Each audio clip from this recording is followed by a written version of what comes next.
ओम शांति। 29/4/2025 के साकार अनमोल धारणा युक्त ईश्वरीय महावाक्य हैं। मीठे बच्चे, यह तुम्हारा बहुत अमूल्य जन्म है।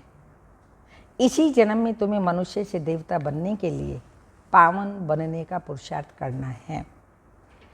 क्वेश्चन: ईश्वरीय संतान कहलाने वाले बच्चों की मुख्य धारणा क्या होगी? आंसर: वो आपस में बहुत खीरखंड होकर रहेंगे, कभी लून पानी नहीं होंगे।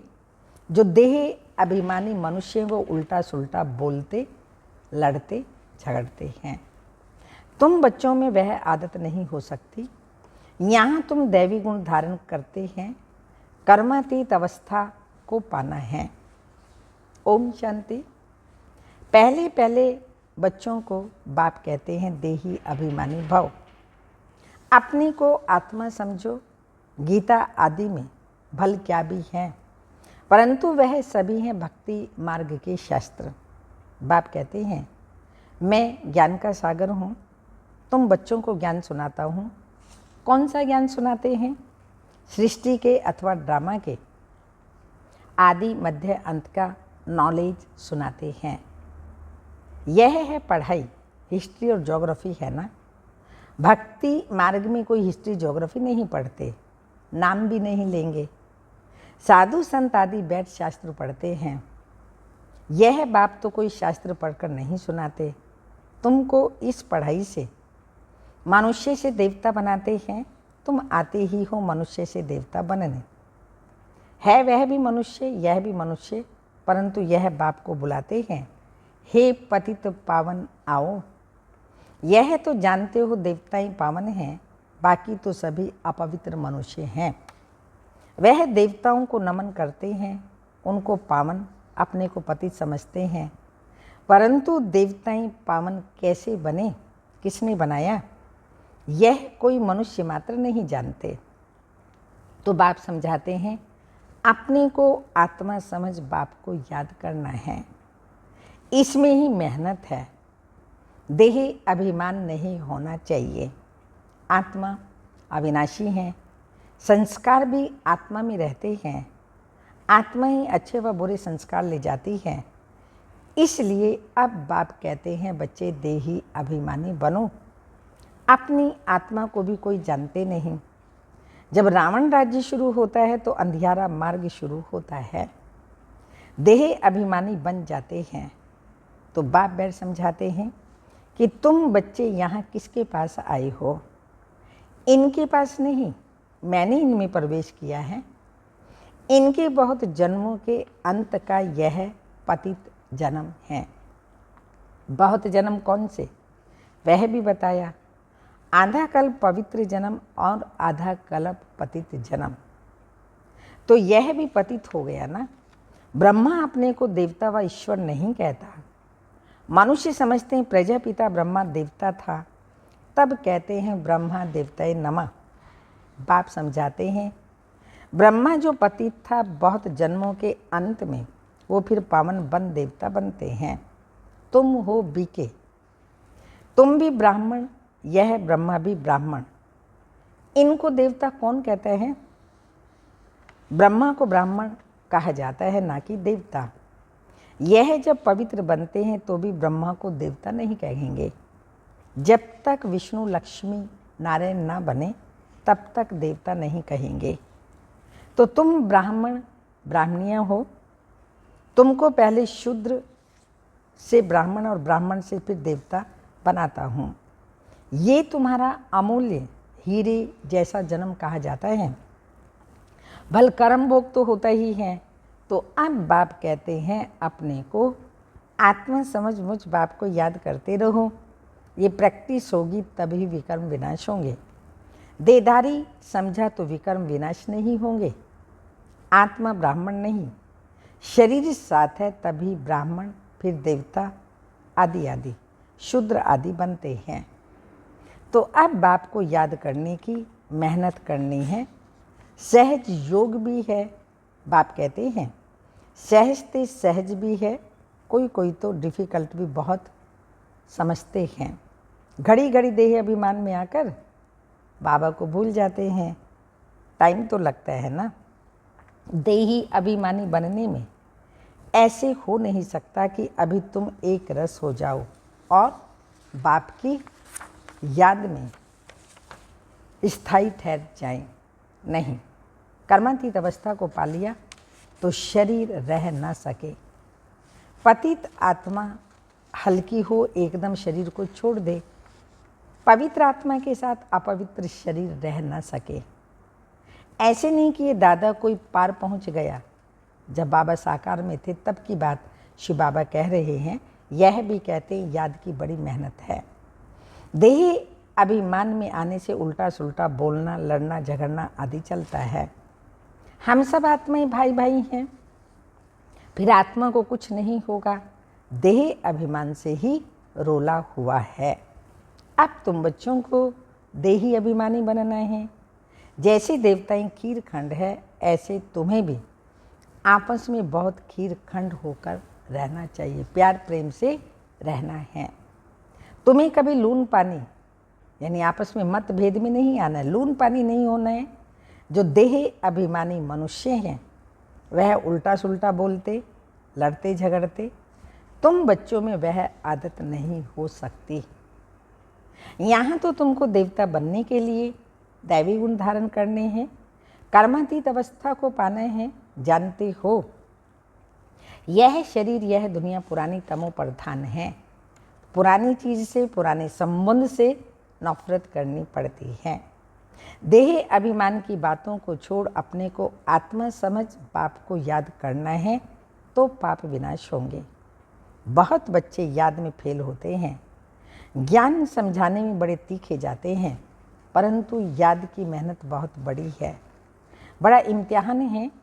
आधा कल्प के पुराने भक्त ही समझ सकते हैं। भक्ति में जो पीछे आए हैं वो इतना समझ नहीं सकेंगे। बाप इस शरीर में आकर कहते हैं, मैं हर 5000 वर्ष बाद आता हूँ। मेरा ड्रामा में पार्ट है और मैं एक ही बार आता हूँ। यह वही संगम युग है। लड़ाई भी सामने खड़ी है। ये ड्रामा है ही 5000 वर्ष का। कलयुग की आयु अभी 40,000 वर्ष और हो तो पता नहीं क्या हो जाए। वो तो कहते हैं भल भगवान भी आ जाए तो भी हम शास्त्रों की राह नहीं छोड़ेंगे। यह भी पता नहीं कि 40,000 वर्ष बाद कौन सा भगवान आएगा। कोई समझते हैं कृष्ण भगवान आएगा।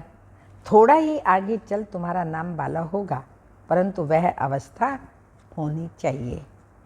आपस में बहुत बहुत प्रेम होना चाहिए। तुम ईश्वरीय संतान होना, तुम खुदाई खिदमतगार गाए हुए हो।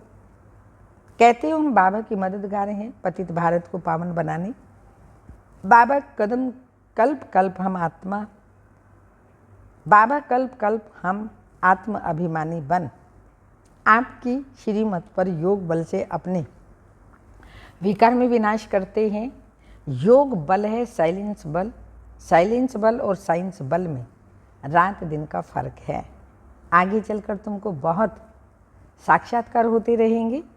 शुरू में कितने बच्चों ने साक्षात्कार किए, पार्ट बजाए, आज वो है नहीं, माया खा गई। योग में ना रहने से माया खा जाती है। जबकि बच्चे जानते हैं भगवान हमको पढ़ाते हैं तो फिर कायदेशीर पढ़ना चाहिए ना, नहीं तो बहुत बहुत कम पद पाएंगे, सजाएं भी बहुत खाएंगे। गाते भी हैं जन्म जन्मांतर का पापी हूँ। वहाँ सत्युग में रावण का राज्य ही नहीं, विकार का नाम भी कैसे हो सकता। वह है ही संपूर्ण निर्विकारी राज्य। वह राम राज्य, ये रावण राज्य। इस समय सब तमो प्रधान हैं। हर एक बच्चे को अपनी स्थिति की जांच करनी चाहिए। हम बाप की याद में कितना समय रह सकते हैं, दैवी गुण कहाँ तक धारण किए हुए हैं। मुख्य बात है अंदर देखना है, हमारे में कोई अवगुण तो नहीं है। हमारा खान पान कैसा है, सारे दिन में कोई फालतू बात व झूठ तो नहीं बोलते हैं। शरीर निर्वाह अर्थ भी झूठ आदि बोलना पड़ता है। फिर मनुष्य धर्माऊ निकालते हैं तो पाप हल्का हो जाए। अच्छा कर्म करते हैं तो उसका भी रिटर्न मिलता है। कोई ने हॉस्पिटल बनाया तो अपने जन्म में अच्छी हेल्थ मिलेगी। कॉलेज बनवाया तो अच्छा पढ़ेंगे, परंतु पाप का प्रायश्चित क्या है? उसके लिए ही गंगा स्नान करने जाते हैं। बाकी जो धन दान करते हैं उसका दूसरे जन्म में मिल जाता है। उसमें पाप कटने की बात नहीं रहती, वह होती है धन की लेन देन। ईश्वर अर्थ दिया, ईश्वर ने अल्पकाल के लिए दे दिया। जितना दिया, जिस भावना से दिया, वैसे भगवान ने अगले जन्म में दे दिया। यहाँ तो तुमको पावन बनना है, सिवाय बाप की याद से और कोई उपाय नहीं। पावन बाबा की याद से बनेंगे, अन्यथा और कोई उपाय नहीं। पावन फिर पति दुनिया में थोड़ी रहेंगे। वह ईश्वर अर्थ करते हैं इनडायरेक्ट। अभी तो ईश्वर कहते हैं मैं सन्मुख आया हुआ हूँ पावन बनाने। मैं तो दाता हूँ, मुझे तुम देते हो तो मैं रिटर्न में देता हूँ। मैं थोड़ी अपने पास रखूँगा। तुम बच्चों के लिए ही मकान आदि बनाई हैं। सन्यासी लोग तो अपने लिए बड़े बड़े महल आदि बनाते हैं। यहाँ शिव बाबा अपने लिए कुछ नहीं बनाते। कहते हैं इसका रिटर्न तुमको 21 जन्मों के लिए नई दुनिया में मिलेगा, क्योंकि तुम सन्मुख लेन देन करते हो। पैसा जो देते हैं वह तुम्हारे ही काम लगता है। भक्ति मार्ग में भी दाता हूँ तो अभी भी दाता हूँ। वह है इनडायरेक्ट और यह है डायरेक्ट। बाबा तो कह देते हैं जो कुछ है उनसे जाकर सेंटर खोलो, औरों का कल्याण करो। मैं भी तो सेंटर खोलता हूँ ना, तो बच्चों का दिया हुआ है, बच्चों को ही मदद करता हूँ। मैं थोड़ी अपने साथ पैसा ले आता हूँ। मैं तो आकर इनमें प्रवेश करता हूँ, इनके द्वारा ही कर्तव्य कराता हूँ। मुझे तो स्वर्ग में आना नहीं है, ये सब कुछ तुम्हारे लिए है। मैं तो अभोक्ता हूँ, कुछ भी नहीं लेता हूँ। ऐसे भी नहीं कहता कि पाँव पड़ो। हम तो तुम बच्चों का मोस्ट ओबीडिएंट सर्वेंट हूँ। यह भी तुम जानते हो, वही माता पिता बंधु सखा आदि आदि सब कुछ है। शिव बाबा ही हमारा सब कुछ है, सो भी निराकार है। तुम कोई गुरु को कब तमेव मातेश्री पिता नहीं कहेंगे। गुरु को गुरु, टीचर को टीचर कहेंगे। इनको मात पिता कहते हो। तो बाप कहते हैं मैं कल्प कल्प एक ही बार आता हूँ, तुम ही 12 मास बाद जयंती मनाते हो। परंतु शिव बाबा कब आया, क्या किया, ये किसी को भी पता नहीं है। ब्रह्मा विष्णु शंकर के भी ऑक्यूपेशन का पता नहीं, क्योंकि ऊपर में शिव का चित्र उड़ा दिया है। नहीं तो शिव बाबा करण करावनहार है, ब्रह्मा द्वारा कराते हैं। यह भी तुम बच्चे जानते हो, कैसे आकर प्रवेश कर और करके दिखाते हैं। गोया खुद कहते हैं तुम भी ऐसे करो। एक तो अच्छी रीति पढ़ो, बाप को याद करो, दैवी गुण धारण करो, जैसी इनकी आत्मा कहती है। यह भी कहते हैं मैं बाबा को याद करता हूँ। बाबा भी जैसे साथ में हैं, तुम्हारी बुद्धि में है। हम नई दुनिया के मालिक बनने वाले हैं। तो चाल चलन, खान पान आदि सब बदलना है। विकारों को छोड़ना है, सुधरना तो है ना। जैसे जैसे सुधरेंगे फिर शरीर छोड़ेंगे तो उच्च कुल में जन्म लेंगे। नंबरवार कुल के होते हैं। यहाँ भी बहुत अच्छे अच्छे कुल होते हैं। 4-5 भाई सब आपस में इकट्ठे रहते हैं, कोई झगड़ा आदि नहीं होता। अभी तुम बच्चे जानते हो हम अमर लोक में जाते हैं, जहाँ काल नहीं खाता, डर की कोई बात ही नहीं। यहाँ तो दिन प्रतिदिन डर बढ़ता जाता है और भी बढ़ता जाएगा, बाहर निकल नहीं सकेंगे। यह भी जानते ये पढ़ाई कोटों में कोई ही पढ़ेंगे। कोई तो अच्छी रीति समझते हैं, लिखते भी हैं, बहुत अच्छा है। ऐसे बच्चे भी आएंगे जरूर। राजधानी तो स्थापन होनी ही है ना, बाकी थोड़ा टाइम बचा है। बाप उन पुरुषार्थी बच्चों की बहुत बहुत महिमा करते हैं जो याद की यात्रा में तीखी डोरी लगाने वाले हैं। तो मुख्य याद की बात है। इससे पुराने हिसाब किताब चुकतू होते हैं। कोई कोई बच्चे बाबा को लिखते हैं, बाबा हम इतने घंटे रोज याद करता हूँ। तो बाबा भी समझते हैं ये तो बहुत पुरुषार्थी है, पुरुषार्थ तो करना है ना। इसलिए बाप कहते हैं आपस में कभी लड़ना झगड़ना नहीं चाहिए, ये तो जानवर के काम है। लड़ना झगड़ना यह है देह अभिमान, बाप का नाम बदनाम कर देंगे। बाप के लिए ही कहा जाता है सतगुरु का निंदक ठोर ना पाए। साधुओं ने फिर अपने लिए कह दिया है तो माताएं उनसे बहुत डरती हैं कि कहाँ कोई श्राप ना मिल जाए। अभी तुम जानते हो हम मनुष्य से देवता बन रहे हैं, सच्ची सच्ची अमर कथा सुन रहे हैं।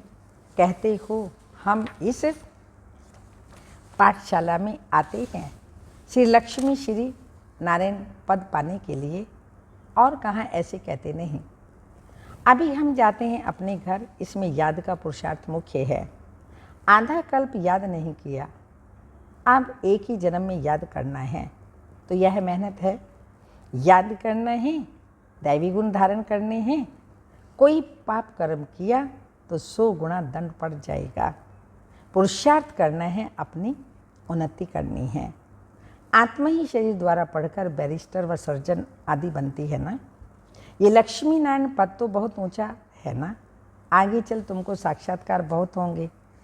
तुम ही सर्वोत्तम ब्राह्मण कुल भूषण स्वदर्शन चक्रधारी हो। कल्प पहले भी ये ज्ञान तुमको सुनाया था, फिर तुमको ही सुनाते हैं। तुम सुनकर पद पाते हो, फिर यह ज्ञान प्रलोप हो जाता है। बाकी ये शास्त्र आदि सब हैं भक्ति मार्ग के। अच्छा, मीठे मीठे सिक्की लदे बच्चों प्रति माता पिता बाप दादा का याद प्यार। Good morning diamond morning. रूहानी बाप की रूहानी बच्चों को नमस्ते। हम रूहानी बच्चों की रूहानी माता पिता बाप दादा को याद प्यार। Good morning diamond morning. ओम नमस्ते। धारणा के लिए मुख्य सार है, अंदर अपनी जांच करनी है। हम बाप की याद में कितना समय रहते हैं, दैवी गुण कहाँ तक धारण किए हैं, हमारे में कोई अवगुण तो नहीं है, हमारा खान पान चाल चलन रॉयल है, फालतू बातें तो नहीं करते, झूठ तो नहीं बोलते हैं, ये अपनी जांच करनी है। सेकंड पॉइंट, याद का चार्ट बढ़ाने के लिए अभ्यास करना है। याद का चार्ट बढ़ाने के लिए अभ्यास करना है। हम सब आत्माएं भाई भाई हैं, देही अभिमान से दूर रहना है, अपनी एक रस स्थिति जमानी है। इसके लिए टाइम देना है, टाइम निकाल करके देही अभिमानी बनने की प्रैक्टिस करनी है। वरदान, पांचों तत्व पांचों विकारों को अपना सेवाधारी बनाने वाले माया जीत स्वराज्य अधिकारी भव। जैसे सत्युग में विश्व महाराजा व विश्व महारानी की राजाई ड्रेस को पीछे से दास दासियां उठाते हैं, ऐसे संगम युग पर आप बच्चे जब माया जीत स्वराज्य अधिकारी बन टाइटल्स रूपी ड्रेस के सजे सजाए रहेंगे, तो ये 5 तत्व 5 विकार आपकी ड्रेस को पीछे से उठाएंगे, अर्थात अधीन होकर चलेंगे। इसके लिए दृढ़ संकल्प की बेल्ट से टाइटल्स की ड्रेस को टाइट करो। भिन्न भिन्न ड्रेस और श्रृंगार की सेट से सज धजकर बाप के साथ रहो, तो यह विकार व तत्व परिवर्तन हो सहयोगी सेवाधारी बन जाएंगे। स्लोगन, जिन गुणों व शक्तियों का वर्णन करते हो उनके अनुभव में खो जाओ। अनुभव ही सबसे बड़ी अथॉरिटी है। जिन गुणों व शक्तियों का वर्णन करते हो उनके अनुभव में खो जाओ, अनुभव ही सबसे बड़ी अथॉरिटी है। अव्यक्त इशारे, कंबाइंड रूप की स्मृति से सदा विजयी बनो। स्वयं को बाप के साथ कंबाइंड समझने से विनाशी साथी बनाने का संकल्प समाप्त हो जाएगा, क्योंकि सर्वशक्तिमान साथी हैं। जैसे सूर्य के आगे अंधकार ठहर नहीं सकता, वैसे सर्वशक्तिमान बाप के आगे माया का कोई भी व्यर्थ संकल्प ठहर नहीं सकता। कोई भी दुश्मन वार करने के पहले अकेला बनाता है, इसलिए कभी भी अकेले नहीं बनो। सदा बाप के साथ कंबाइंड रहो, शिव और शक्ति। अकेले रहेंगे तो माया कहीं ना कहीं किसी न किसी प्रकार से हमारे ऊपर वार कर लेगी। सदा स्मृति रखो, मैं मास्टर सर्वशक्तिमान हूँ। बाबा मेरा हर पल हर घड़ी का साथी है और मैं बाबा के साथ हूँ। ओम शांति।